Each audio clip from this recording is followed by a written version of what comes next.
नमस्कार, आप देख रहे हैं सीता कुमारी यादव ऑफिशियल यूट्यूब चैनल। इस चैनल पर आप सभी को बहुत बहुत स्वागत है।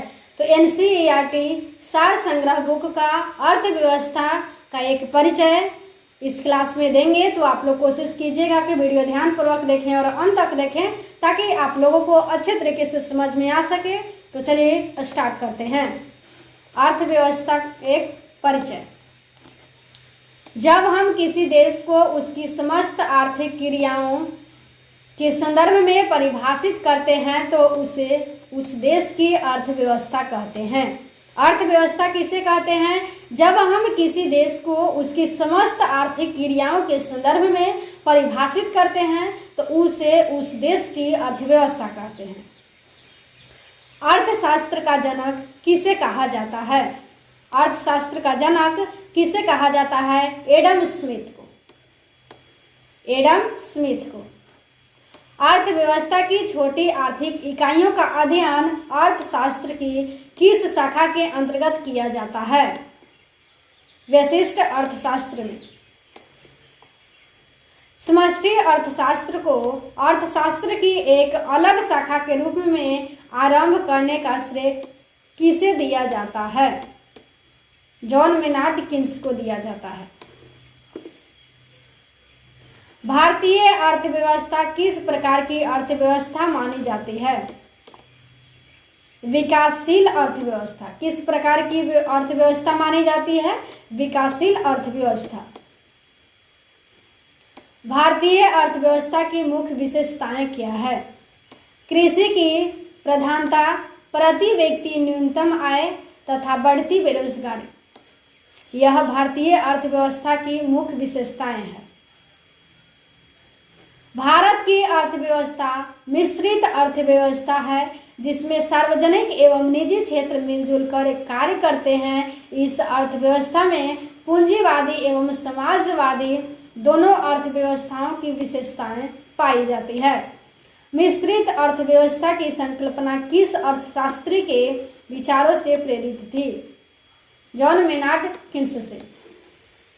बंद अर्थव्यवस्था से क्या आशय है?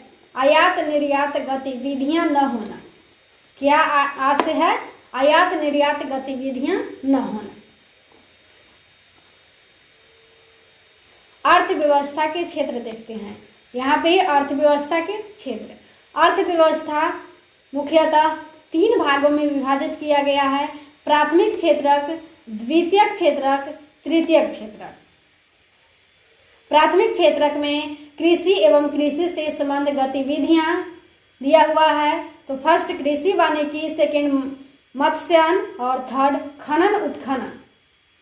उसी प्रकार द्वितीयक क्षेत्रक में औद्योगिक क्षेत्रक होता है और तृतीयक क्षेत्रक में एक सेवा क्षेत्रक होता है। तो यह सब दिया हुआ सेवा क्षेत्रक का है और ये औद्योगिक क्षेत्रक। वह अर्थव्यवस्था जिसका विश्व के अन्य देशों से कोई व्यापारिक संपर्क नहीं होता है वह बंद अर्थव्यवस्था कहलाती है। बंद अर्थव्यवस्था क्या कहलाती है? वह अर्थव्यवस्था जिसका विश्व के अन्य देशों से कोई व्यापारिक संपर्क नहीं होता है उसे ही हम बंद अर्थव्यवस्था कहते हैं। क्या कहते हैं? बंद अर्थव्यवस्था।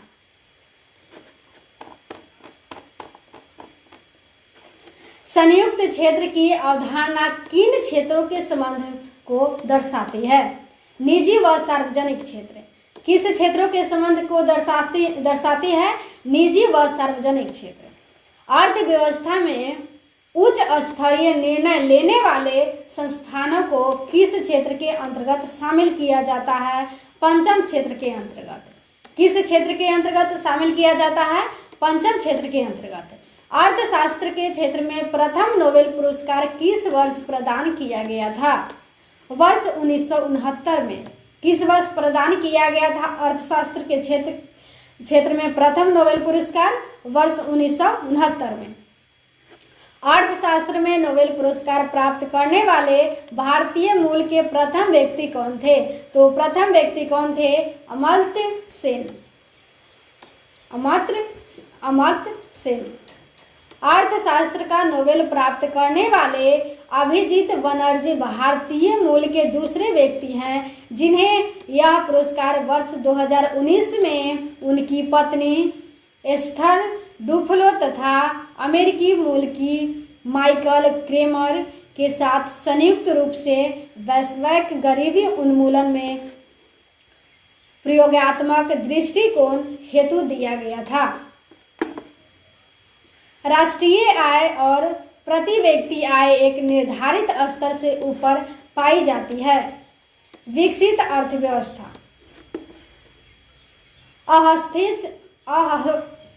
हस्तक्षेप के सिद्धांत का प्रतिपादन किसने किया था? हस्तक्षेप के सिद्धांत का प्रतिपादन किसने किया था? एडम स्मिथ ने।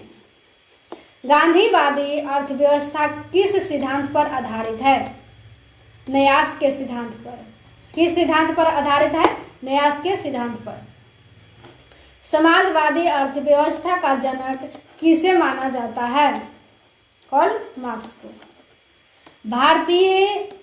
भारतीय अर्थव्यवस्था के उदारीकरण का अग्रदूत किसे कहा जाता है? डॉक्टर मनमोहन सिंह को। किसे कहा जाता है? डॉक्टर मनमोहन सिंह को। विश्व की 10 शीर्ष अर्थव्यवस्थाएं 2023 का यहाँ पे दिया हुआ है, क्रम दिया हुआ है, देश दिया हुआ है, जीडीपी दिया हुआ है। तो देश की बात करें अमेरिका का जीडीपी है 26.95, चीन का है जीडीपी 17.7, जर्मनी का 4.43, जापान का 4.23, भारत का 3.73 और वही फ्रांस की बात करें तो 3.05, इटली का 2.19 और कनाडा का 2.12 और रूसी संघ का 1.86। तो अर्थव्यवस्था का एक परिचय था सार संग्रह बुक में, वो आप लोगों को देने का प्रयास किए और साथ में समझाने का भी प्रयास किए।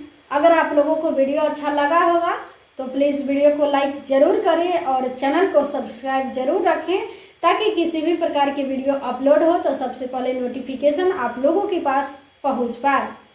तो आज के क्लास यहीं तक समाप्त करते हैं। समाप्त करने से पहले आप लोगों को बता दें कि डे वाइज क्लास चल रहा है सभी सब्जेक्ट का।